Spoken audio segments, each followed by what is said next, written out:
This is the kind of guy you want to hire. Guy that has a sign on his truck that's so old you can't even see it anymore. You know why? Because that means he's experienced.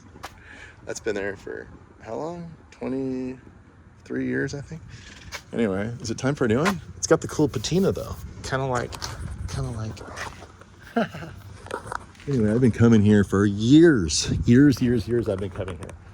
And I'm in Winters, California. This is where I come to do all my gangster stuff to keep all my equipment running. These guys are great. I highly recommend them.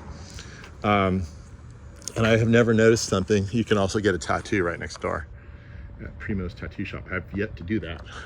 And if you need a place to stay while you're shopping for your car parts, the Winters Hotel is super awesome. But right next door, there's something going on that I've never noticed until just now.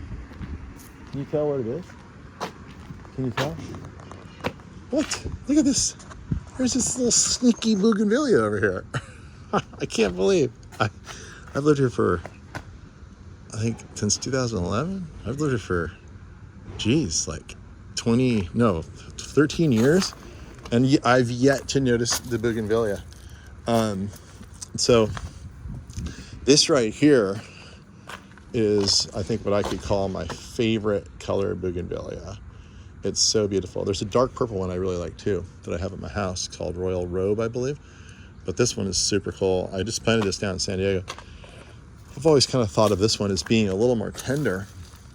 But I don't know. I mean, here's the thing. This is a inland climate zone. Here you can see though that it's got the main plant. It's got the overhang. We'll talk about microclimates. It's got the overhang here. I'm not sure if this place is even, looks like it's abandoned. I think the guy next door has some cool old tractors for sale. It's that kind of town. Winters is a ag town here. I love it. But yeah, somehow they got their hands on one of these really beautiful pink bougainvilleas and put it here. And I'm wondering if this is the same variety I have at home. It's got a leaf a lot like Braziliensis. Real leafy, real dark green.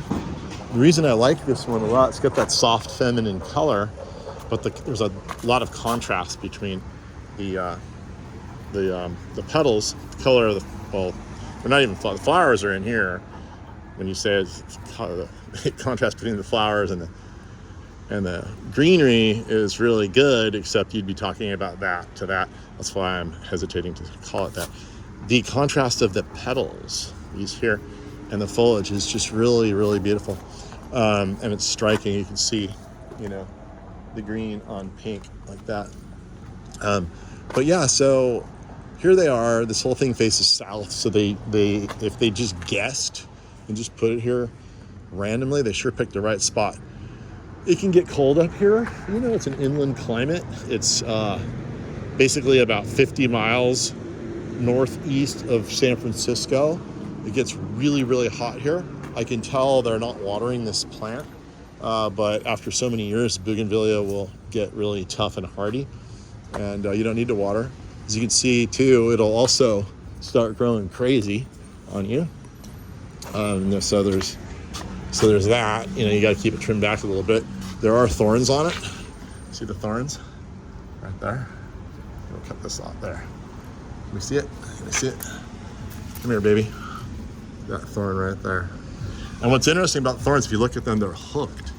And the plant grows up with these hooked thorns. Here, let's take this off. There. Now you can see the thorn better. And what the thorn does is it climbs up on stuff like a climbing hook. And so that's what it does. You can see it's getting up into here. And it climbs just like a guy would with hooks. I was just going to ask you, Huh? do you know how to propagate this? I sure do. You do? I Awesome. do. What do you know about this plant? I know that it's a Bougainvillea. Yeah. That not much. I mean, I've had a couple of them. And I actually have one in Napa. I just didn't want to bring it over here and ruin it because it's doing beautiful. Okay. Yeah, I was like, I've been It's in a coming here. pot. I have a YouTube channel for. I have a nursery. Okay. And so now you're going to be famous on my YouTube channel. What's your name? Cool. Deborah. Deborah. Gary. Gary, it's a pleasure to meet you. You can call me Scary Harry Gary. But yeah, so I've been coming here forever. I didn't even notice this thing until now. This is one of my favorite colors. I waver between purple and pink. Those are my two. Same here. Yeah, yeah. You got the pink shirt But a little actually, I saw a beautiful down in Berkeley, a beautiful red one. Oh, yeah. It was like a reddish orange. Oh yeah. It was absolutely gorgeous. In fact, there's a tree down there. Uh-huh. Same color as this, only it is just under the. It's huge. Yeah, it's huge. I got pictures of it Oh on my my gosh. phone. Oh, you might have to send that to me. I'll put it in my video. I'll put it in my video. Yeah, that would be cool. Yes. So I was talking all about how, you know, these are pretty tropical plants. Usually they're a little bit of a challenge to grow. But here in this case, they put it in the perfect spot because they've got it under the roof a little bit for frost protection. See right here. Exactly. And all this asphalt and all this stuff out here builds up all this heat even in winter. Right. And then the sun comes in, beams in here, warms all this stuff up. Even on cloudy days, it's way warmer over here than on the other side. Right. So they plant this plant. So they love the heat. They love the heat. As much sun and heat as you can give them, especially in winter. Napa. Yeah, any kind of heat they can get from the microclimate in the winter is really good. But I just can't believe this plant has been here this long, and it's the first time I've noticed it. So, isn't it gorgeous? So what you need to do is you need to go out and build yourself a greenhouse.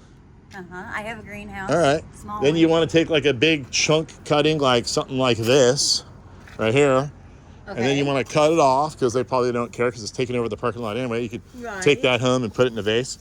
Sure. And then you want to cut off a section, just like leave like a little guy like this. Cut him, cut it here, like cut it here, cut all the stuff off, get a little rooting hormone, rough it up a little bit, stick it in your perlite. It's like white volcanic stuff. You can buy that anywhere. Right.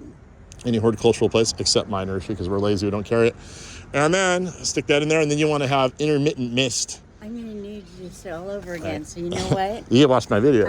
Yes, I'm gonna have to watch your video, and I'll tell you what else. All right. Give you my number, and I'll. Yeah, you can just. I'll get your. Yeah, so your I can send you information. those pictures. Yeah. All right. Well, that's pretty much. But the only thing is, it doesn't. It's not blooming like this. Of course, Berkeley, it's a lot cooler. Oh yeah, it'll just bloom later usually. Yeah, I was gonna say it's at the very beginning right now. There's not as many flowers on it, but it's huge. That's awesome. It's the same color. Yes, same color. Yeah, I really like this color because this. This was a little darker. It was a little deeper pink. Uh-huh. I'd say 2-3 weeks ago. Oh, it was. Yes. So it's bleached a little bit. Yeah. Well, look at this big plume right here. It's starting to get, Look at that plume.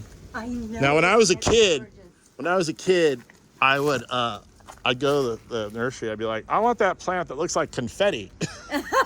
The plant that looks like it's in a float at the Roses Parade. That's exactly. This looks like you could just build the whole float out of something like that. But how often do you actually get to see them that really are that full like this? I know. This thing it's what I love about it is it's thriving on absolute neglect.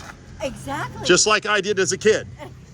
You know what I mean? Yes. Yeah. I understand. All right. Well, that's going to be the end of the video. We're going to find this photo and then, we'll see if we can get you a little cutting of this and get it going. Yeah, but maybe I'll start propagating this. Maybe I'll start growing it at the nursery.